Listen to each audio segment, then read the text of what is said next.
Welcome to the Unlocked Podcast, a podcast where we decode human performance one gene at a time. I'm Tony, and this series isn't just about science. It's about unlocking the hidden power you carry in your biology so you can train smarter, live longer, and activate what most people think is fixed. We're going to talk about genes, healing, mental clarity, recovery, and even where science and soul start to meet. But we're starting with the foundation because most people don't know what DNA really is or how much control they actually have. Welcome back to the Unlocked Podcast. Appreciate you being here. Before we move forward, let me stitch the thread from last episode so this stays like one connected system instead of separate topics. Last episode, we talked about COMT, one of the enzymes the body uses to help clear catecholamines like dopamine and norepinephrine, after they rise. Catecholamines are focus and stress chemicals that are useful in the right dose, but they can feel costly when the signal stays elevated longer than your schedule can support. The point was not labeling people, it was noticing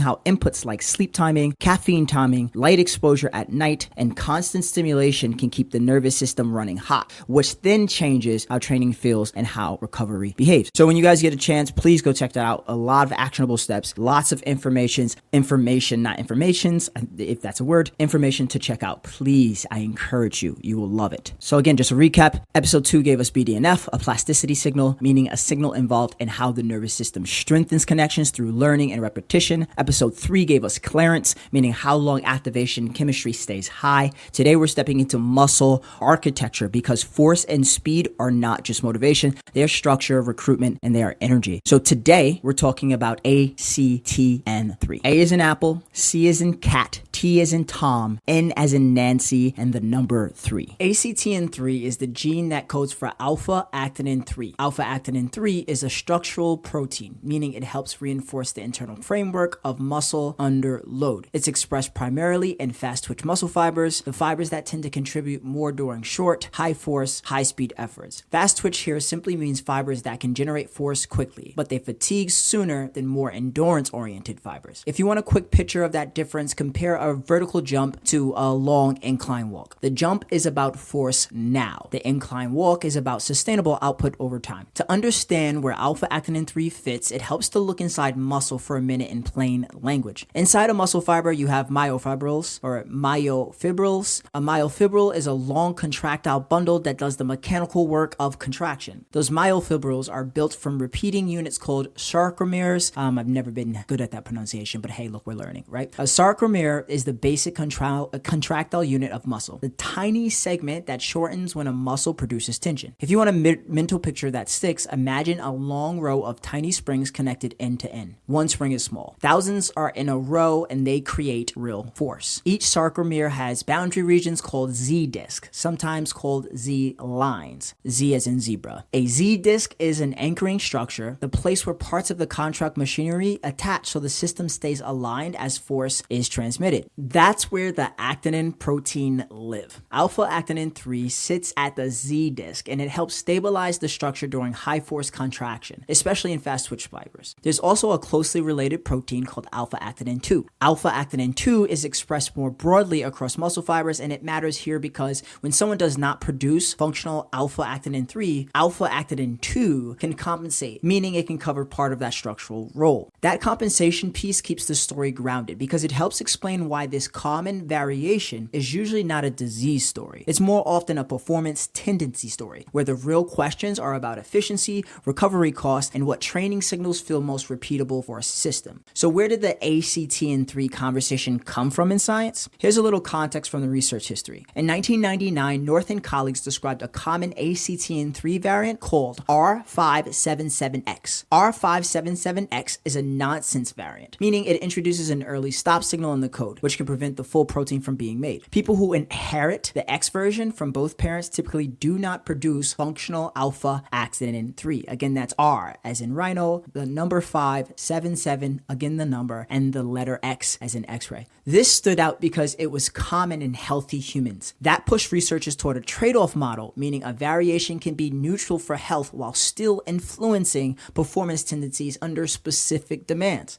Then in 2003, Yang and colleagues published a study that gets cited a lot in this space because they noticed a real pattern. When they looked at elite sprint and power athletes, the version of ACTN3 that produces alpha-actinin-3 showed up more often than you expect by chance. A study like that is what researchers call an association study, which just means it's a group level signal. It tells you something is worth paying attention to, but it does not predict what any one person can do, and it does not tell you why the pattern exists. So the why is mechanism. Mechanism is meaning the biological how. What is actually changing inside the muscle that can make the pattern show up in real performance. That's why the mechanistic studies made the story more concrete. In 2007, MacArthur and colleagues used the ACTN3 knockout mouse model. Knockout simply means they disabled the gene so the muscle could not produce functional alpha-actinin-3. And then they watched what the system did instead. In that model, the muscle shifted more towards aerobic metabolism, which is basically a stronger reliance on oxygen-supported energy pathways,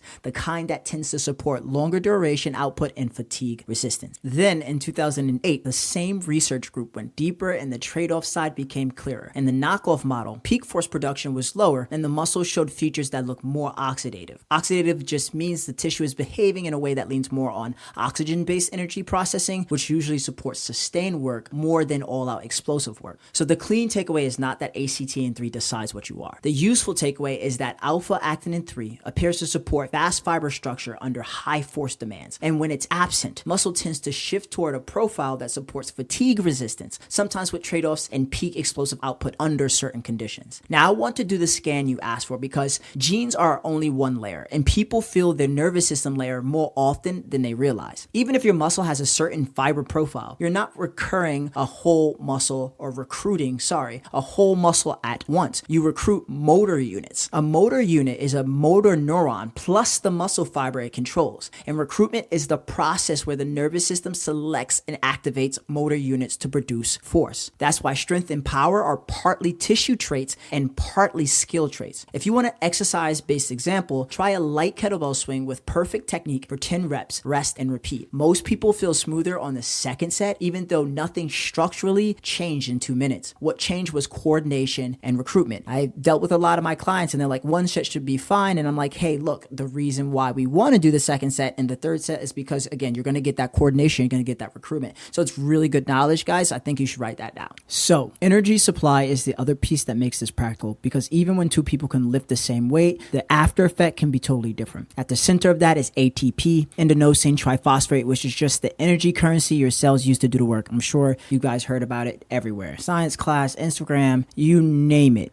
Coaches talk about it for days. Short explosive efforts lean more on systems that can deliver ATP fast. Longer efforts lean more on systems that can keep delivering ATP steadily, which is where aerobic metabolism shows up, meaning energy production that leans more on oxygen-supported pathways. Now, here's the real-world translation. When someone tells you, this session wiped me out, or I needed 2 days to bounce back, they're usually not talking about being soft. They're describing total cost, meaning how much the session lit up their nervous system, how much energy it pulled, and how long it took to feel like themselves again. A lot of coaches call this systematic fatigue, meaning the kind of fatigue where performance feels lower across the board, not just in one muscle group. People describe it as feeling wrecked or wiped out, and that language is actually accurate for what it feels like. So instead of treating that as a personality issue, I like treating it as feedback. The question becomes, what kind of training signals converts well for you right now? That's the frame I call conversion. Conversion just means your effort either turns into adaptation, meaning a lasting improvement you can repeat, or it turns into a fog that hangs over the next few days and makes the rest of your week harder than it needs be. Here's a simple way to learn your own conversion pattern. You can do it in 1 week without any genetic test. Pick one movement pattern you want to anchor for the week, a squat pattern, a hinge pattern, a press or pull.